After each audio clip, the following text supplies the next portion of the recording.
Florent Albert, you are Director Structured Finance at Scope Ratings. Thank you for joining us on BiTV. Thank you.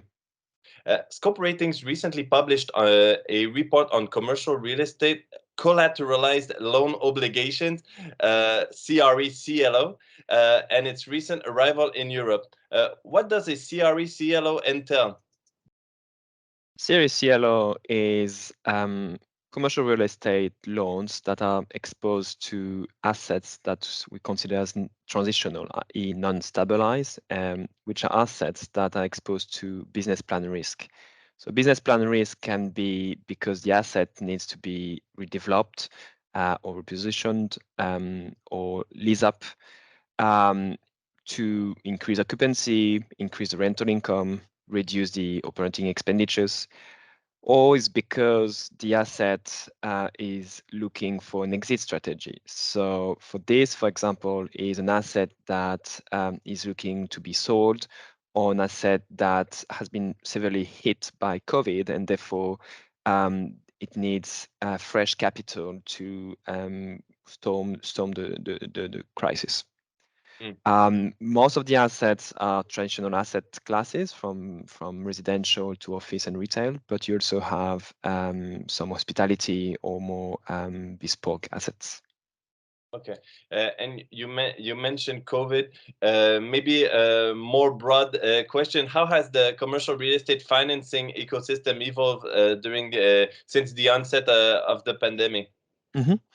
I think until now there is two clear winners, what we call bed and sheds. So the residential sector that has proven to be really resilient and to attract a lot of new capital, as well as the logistic light industrial sector following the tremendous increase in online retail purchase.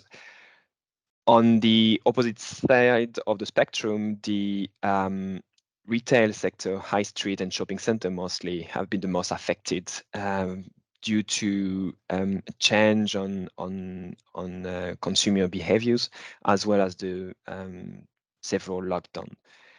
In the retail sector, though, the food stores have been performing quite well.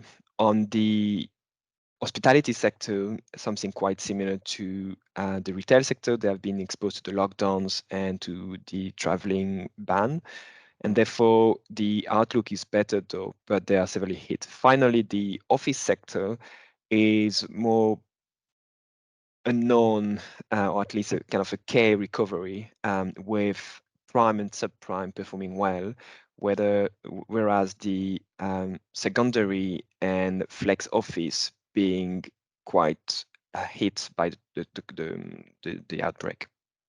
Okay, and therefore, maybe as an alternative financing method, the CRE CLO has been, I believe, more established in the US than in Europe. What benefits can a CRE CLO offer European real estate investors, maybe compared to other financing alternative financing methods? So there is a kind of investors are really looking for a premium for yields in this kind of, until now, low yielding environment.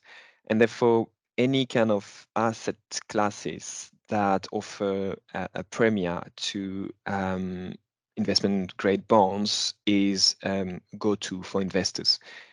We have seen that with non-performing loans. We have seen that with student loans or equity release mortgages, and CRE CLO is in the same vein. On top of that, one of the advantage or one of the elements that investors like is that in CRE CLOs, the sponsors of the CRE CLOs remain involved in transaction and exposed to transaction, retaining the most junior tranches, up to 20% of the equity of each transaction, which is really different from CMBS's transactions, where the sponsors generally consider the CMBSs an exit solution and therefore retain 5% max of the exposure in the transaction. Finally, given these CRE CLOs are for transitional assets, there is an ESG component that can be positively seen by investors. Okay. Well, thank you very much, Florent, Albert, for your time for this insight today. And thank you all for joining us. I see you soon on BiTV.